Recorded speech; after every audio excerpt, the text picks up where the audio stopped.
mademoiselle, monsieur, bienvenue à Métro News. Voici les principaux titres qui seront développés aujourd'hui. Les funérailles de maître Gérard Gourgue ont été chantées ce jeudi 10 décembre en l'église du Christ-Roi et en présence de hauts dignitaires de l'État. La dépouille de l'homme par qui l'histoire aurait pu changer repose désormais au parc du Souvenir.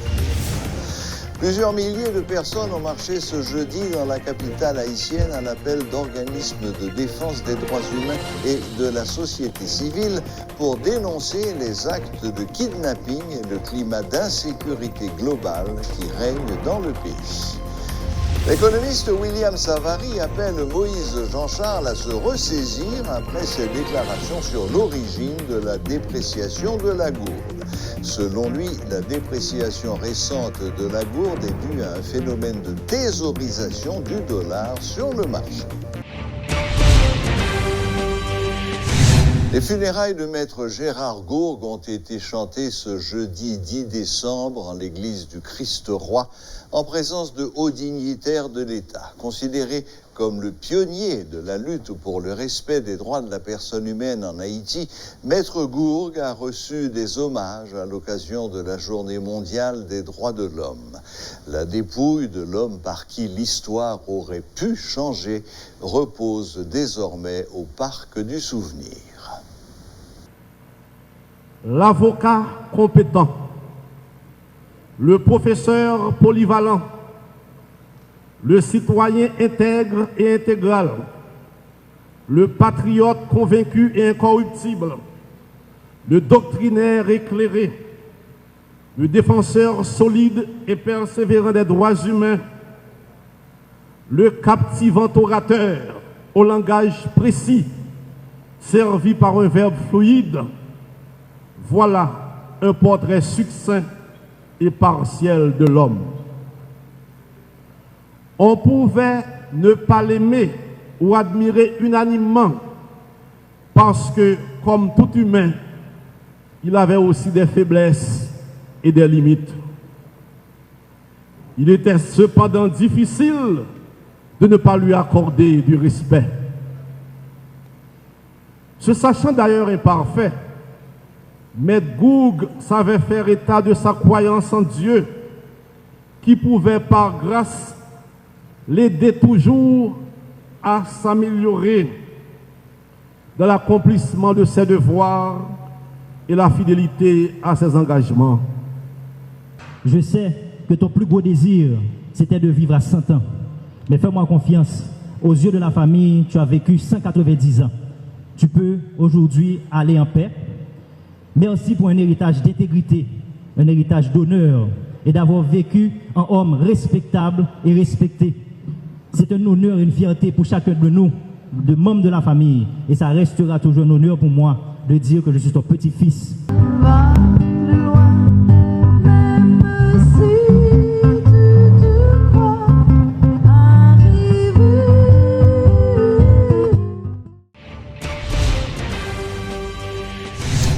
Plusieurs milliers de personnes ont marché ce jeudi dans la capitale haïtienne à l'appel d'organismes de défense des droits humains et de la société civile pour dénoncer les actes de kidnapping et le climat d'insécurité globale qui règne dans le pays. Mécontent des derniers décrets pris par le président de la République, dont celui portant création de l'Agence nationale d'intelligence ANI, et sur la sécurité publique, les manifestants n'ont pas lésiné sur les moyens de protestation afin d'envoyer un message au pouvoir en place. Jean-Jules Desaugustes a suivi la marche pour Métropole. Voici son reportage. Depuis quelque temps, les actes de kidnapping, de vol, de viol et le climat d'insécurité globale occupent la plus grande part de l'espace médiatique. Ces actes traumatisent la population haïtienne. En réaction, les actions du gouvernement haïtien peinent à convaincre les citoyens qui demandent aux autorités étatiques d'assumer leurs responsabilités. C'est ce que les membres d'organisations de défense des droits humains, d'organisations populaires et sociopolitiques qui ont marché jeudi pour les signifier aux responsables tout en affichant leur hostilité au pouvoir en place.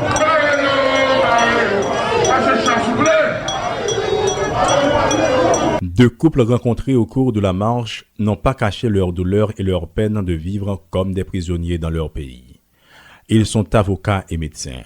Le premier couple parle avec amertume du climat d'insécurité qui détruit toutes les ressources du pays. D'abord, nous vivons en réalité dans le pays, côté nous avons un État effondré, côté nous avons un État de terreur qui établit, État de terreur, ça c'est résultat d'une mauvaise gouvernance, une gouvernance opaque, une gouvernance qui n'est pas pour la vie.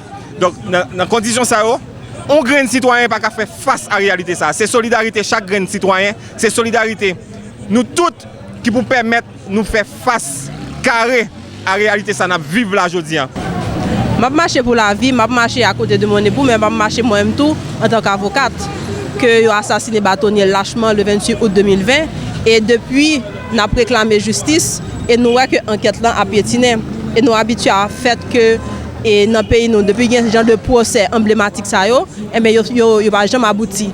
Donc nous-mêmes nous demander et nous réitérer même demande là qui c'est commission d'enquête internationale là pour nous sûr que bâtonnier nous a besoin de justice. Nous marchons pour la paix car si nous ne le faisons pas, bientôt vivre dans ce pays ne sera qu'une illusion, scande le deuxième couple. L'important pour nous chaque nous porter coller parce que yon grain monde pas capable bailler une solution à pays ça. Et si moi était campé m'pas dit rien au fait moi complice. Donc moi pas vrai complice, moi sorti pour dire non à kidnapping, non à injustice et nous voulons nous toutes nous capables de vivre en paix dans le pays. Oui, nous avons marché pour la paix, nous avons marché pour la vie parce que nous vivons dans un pays, c'est pays nous lié, il n'y a pas pays aucun autre monde. Donc, le gouvernement garantit sécurité chaque grain de citoyen. Si que nous ne pouvons pas vivre en paix, c'est problème gouvernement lié, c'est problème l'État. Donc je dis à nous, le gouvernement prend responsabilité. Parce que nous-mêmes, nous ne pouvons pas vivre dans une condition pareille. Nous sommes dans le cas, ils kidnappés. Nous sortis, ils kidnappés. Moi-même, en tant que médecin, je ne peux pas prendre soin malade. Donc il n'est pas possible. Le climat que vit le pays a déjà broyé des personnes de toutes les classes et de toutes les couches de la société. Maître Robinson Pierre-Louis, secrétaire au Conseil de l'Ordre des avocats de Port-au-Prince, le rappelle. Non seulement m'engager comme membre au Port-au-Prince, mais comme citoyen tout. Parce que je dis, c'est son démarche citoyenne, côté tout le monde dans Port-au-Prince est supposé lever camper pour dire non avec ce kidnapping. Notamment les gens qui sont dans position qui sont capables de mieux fonctionner, les gens qui vivent plus bien. Ça c'est marche pas lié tout. Vous êtes supposé venir sous béton pour dire non à gouvernement, non à responsable, bon ça y a fait. Question kidnapping, insécurité, ça n'est pas normal, il faut relever contre lui. Les manifestants ont déploré l'attitude du pouvoir en place qui, selon eux, abuse des décrets et tente de rétablir un climat de dictature dans le pays. Si dresser des barricades de pneus enflammés sur la voie publique est considéré comme un acte terroriste, suivant le décret pris par le président de la République Jovenel Moïse sur la sécurité publique, des participants à la marche pour la vie ont voulu exprimer leur rébellion en envoyant un message clair au chef de l'État. Cette fois, c'est le crépitement du feu qui a parlé.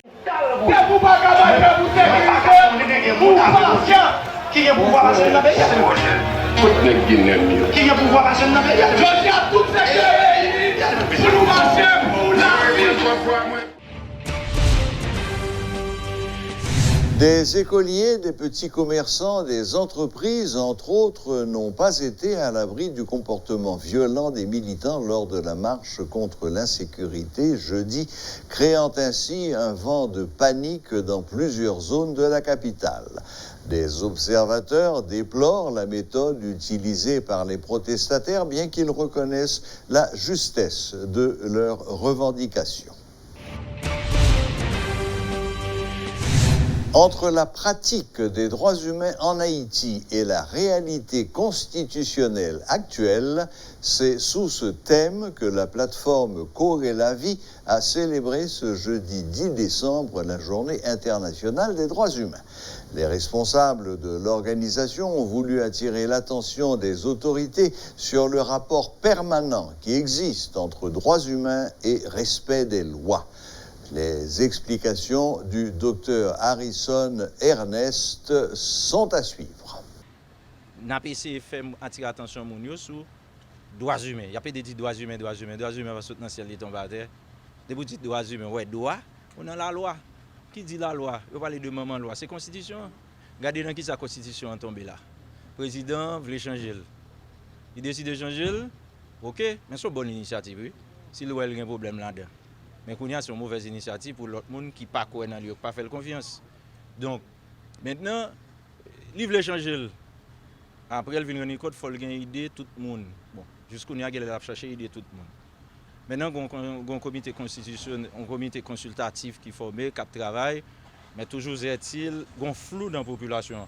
Or, la population, la constitution a changé ou passé pour lui.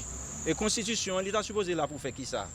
C'est occuper de la vie de la population. Les différents échelles, le besoin, eh bien justement, besoin ça, qui toute qualité, hein, que c'est besoin de manger, besoin de logement, besoin d'habiller, besoin d'étudier, besoin de voyager, besoin de cob, besoin de bel garçon, besoin de belle femme, besoin de ton côté décent.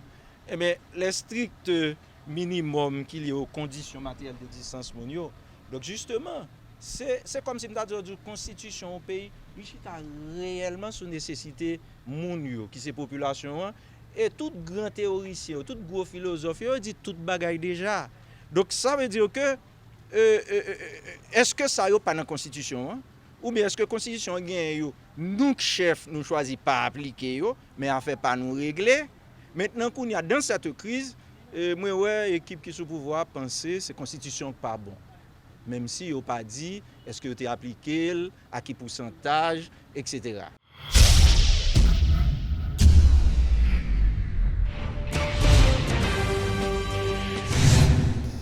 L'économiste William Savary appelle Moïse Jean-Charles à se ressaisir après ses déclarations sur l'origine de la dépression de la gourde.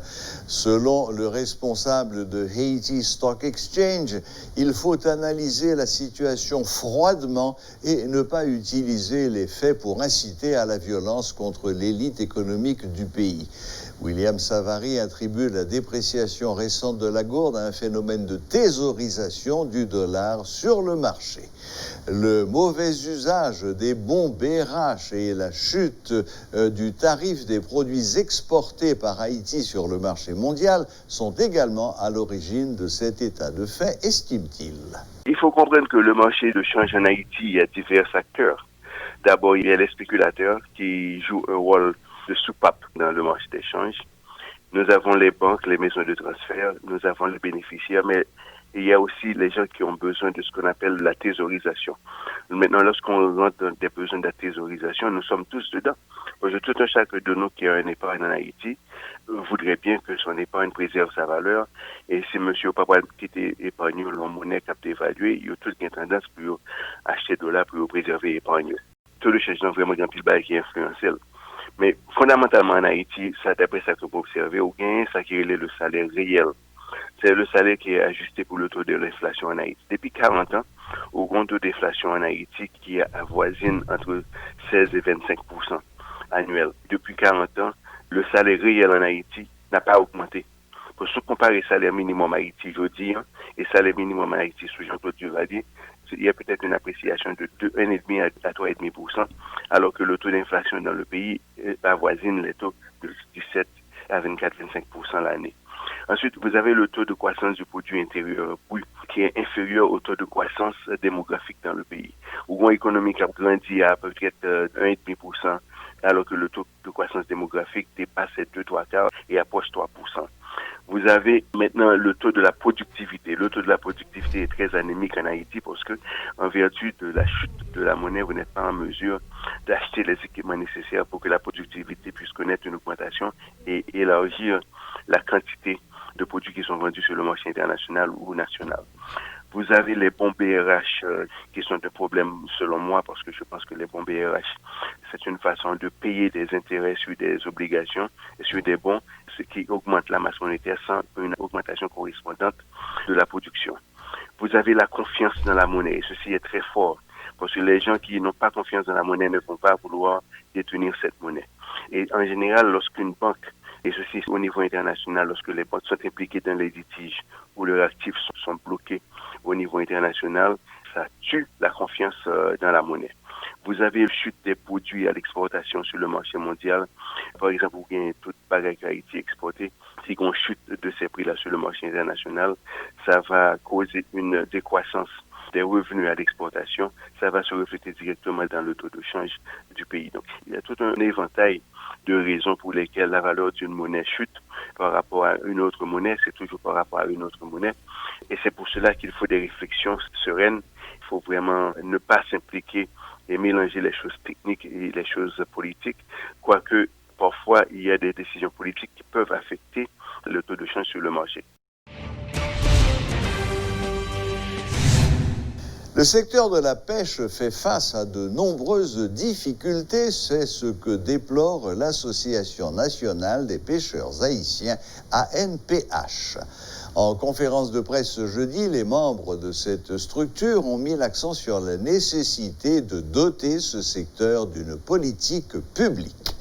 La NPH exhorte les autorités concernées à prendre des mesures en vue d'accompagner les pêcheurs qui ne disposent pas de moyens pour conserver les poissons, ce qui peut entraîner de graves conséquences pour les consommateurs. Secteur ça dans le pays, son secteur qui chargé avec un pile problème. Nous considérons les 1700 km de côte.